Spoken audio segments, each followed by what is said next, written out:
Then the author rahimahullah mentioned that the qira'at is how many types? 4 types he mentions. The qira'at. And this is fully taken from the kalam of Suyuti rahimahullah in his kitab al-Itqan. And he benefited from min kalam ibn al-Jazari. Suyuti benefited from the kalam of who? Ibn al-Jazari. He benefited, the author here, the author here, not Suyuti, mistake. Suyuti, he benefited from the kalam of Suyuti and the kalam of Ibn al-Jazari. Okay?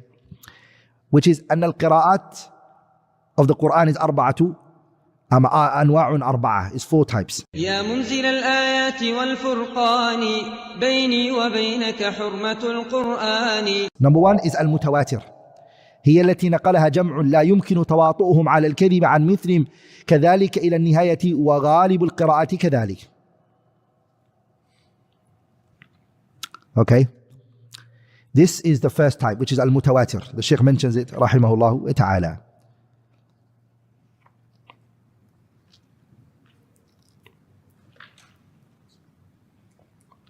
The second one is al-qira'a al-mashhura. There's a qira'ah which is known as qira'ah mashhura, famous qira'ah. What does that mean? ما نقلت عن جمع كثير is being transmitted from a lot of people ولكنها لم تبلغ درجة التواتر, but it hasn't reached that level of mass transmission. ووافقت الرسم والعربية, and it's also in line with what? The rasm and the Arabic language. واشتهرت عن القراء, and it's also famous from the qurra. ولم تعد من الغلط, and it's not considered to be a mistake. ولا من الشاذ, it's not shadh. Okay, anyway, in simple terms, what the mashhur is, ما صح سندا, his chain is sahih. ووافق الرسم, and it's also in line with the rasm al-mushaf and the Arabic language. And it's also been transmitted from many people. ولم تتواتر, and it is not mutawatir. And the Shaykh mentioned examples which we're going to show. The third, inshallah ta'ala, is qira'atul ahadi. This qira'a ahad is what? ما صح سندها, the chain is authentic. وخالفت الرسم, but it went against the rasm. يعني the rasm of the Qur'an. Do you all know what rasm means, right? Rasm means Uthman, the mushaf he sent, he enforced the people to read the Qur'an from that mushaf, right? That is what he said, right? Uthman radiallahu anhu. In that mushaf that Uthman sent, okay, is what everyone has to abide by. So if you've taken a Qur'an from the Prophet alayhi salatu wasalam, but it's not according to this mushaf, you're not allowed to read it.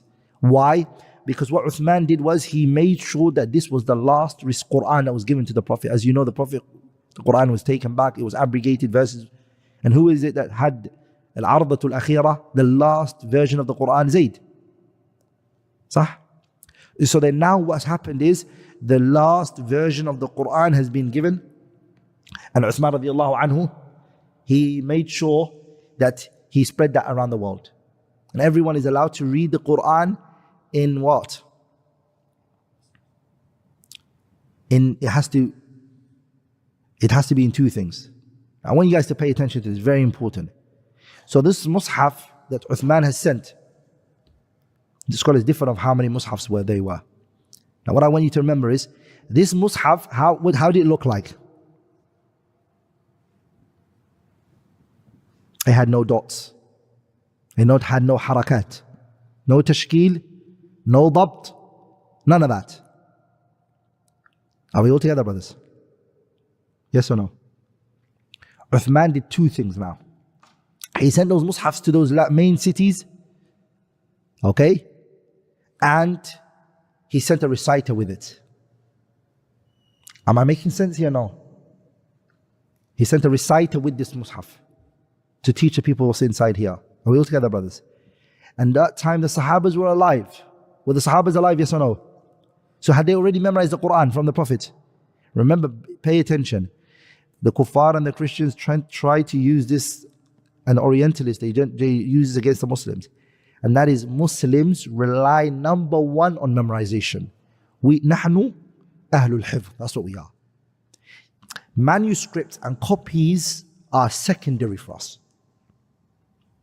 Are we all together? We have millions of hufad around the world. صح? And it was like that before as well. The time of the Prophet ﷺ, and many people memorized the Qur'an and had the Qur'an from memory. So don't let it be made them to say to you, where is your earliest copies of the Qur'an? But you're not listening, are you? Why? Us Muslims, we have Hifdh sadr. That's the earliest copies for us. The Sahabas, the Prophet passed it on to them. Thousands of them were memorizing, leading the Salah. They all knew what the Prophet made them memorize. Are we all together, brothers? And that got changed over time. The last year, what happened? Jibreel came and he read on the Prophet ﷺ 2 times in Ramadan. It was the last Ramadan, right? Normally he would only do it once in Ramadan, right? That last year he came twice. What did he want? Why did he come twice? He wanted to teach the Prophet ﷺ the last version of the Qur'an. He then pay attention to this. So Jibreel now taught the Prophet ﷺ the Qur'an, the last version and how it's going to be now.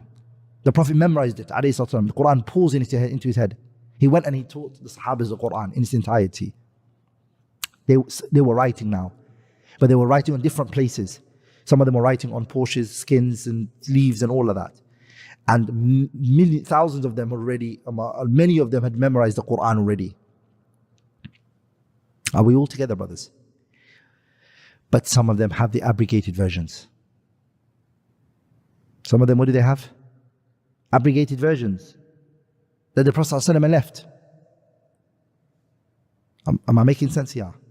So what Uthman did was he made a committee of Sahabas, and their job was to make sure, to compile, to bring together the Qur'an at its latest version.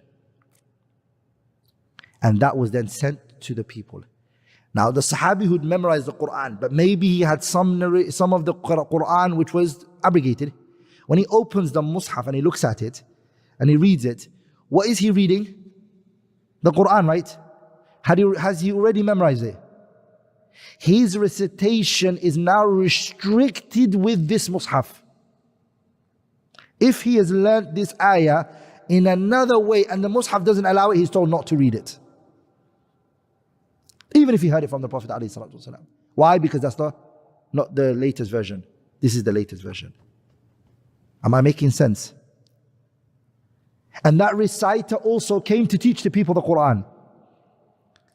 Am I making sense? So, they left it.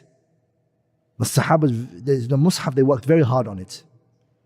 There was differences and discrepancies even in the Masahif they sent. They all were not the same copy. Some of them, there was no other way to make it be read in 2-3 different ways. They couldn't do that. The ayah couldn't take it. Maliki Yawmiddin, for example, they were able to do that. Because what was their policy? Their policy is they don't write the alif. So that's easy. Maliki and Ar-Rahman. So then they don't put a line there, alif there. So you can read it as Maliki or Maliki, mashallah. But your qira'ah from the Prophet and the ayah, can the Mus'haf take it? Yes, no problem. The problem here came like in ayat where there were extra letters that the Prophet recited, this one, and both of them were ardatul akhirah. Like for example, تجري من تحتها الأنهار, the ayah in Surah At-Tawbah, and تجري تحتها الأنهار. That min has to be observed. Am I making sense? So that what happened was تجري تحتها الأنهار and تجري من تحتها الأنهار were put in 2 different copies. Orientalists say, oh, this is a mistake. But we say, أيها shayateen, the issue is not a mistake. Do you know why it's not a mistake? Because it goes back to the Sahaba's memorization. If this is a mistake, they would look and say, never did the Prophet ever read تجري من تحتها الأنهار. Did you guys hear تجري من تحتها الأنهار from the Prophet? No. Did you hear it from the Prophet? They would all negate it and say, this is wrong. There's a mistake in this copy of the Mus'haf. Would they have not? Because they memorized the Qur'an.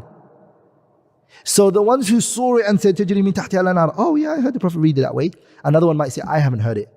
Yeah, I heard it. He did read it. Sallallahu Alaihi Wasallam, تجري من تحتها الأنهار and تجري تحتها الأنهار. Are we all together, brothers? And that's what Uthman was observing in the Mus'haf. Are we all together? A book that's written in this field is the Kitab al-Masahif by Abu Bakr ibn Abi Dawood. Okay, sad because the early copies that were made out of this book was done by a Kafir Orientalist. And he benefited from that. What he did was he seized that opportunity in bringing doubts to the Muslims regarding their Qur'an. Are we all together, brothers? That's why I encourage you, brothers, to study the nuqat.